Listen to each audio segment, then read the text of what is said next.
Materinská moja reč, poklad môj cudzine.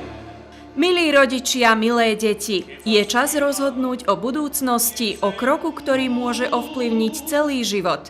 V celej Vojvodine otvárame svoje brány slovenským žiakom, pre prvákov základných aj stredných škôl. V triedach, kde sa učí po slovensky, deti nielenže získajú kvalitné vzdelanie, ale si aj uchovajú jazyk, kultúru a identitu. Pretože slovenčina je viac než len jazyk. Je to spojenie s domovom, s rodinou, s koreňmi. Zvoľte slovenskú triedu pre vedomosti, pre budúcnosť, pre srdce. Prihláste svoje dieťa do slovenskej triedy ešte dnes. Spolu budujeme múdru a hrdú budúcnosť.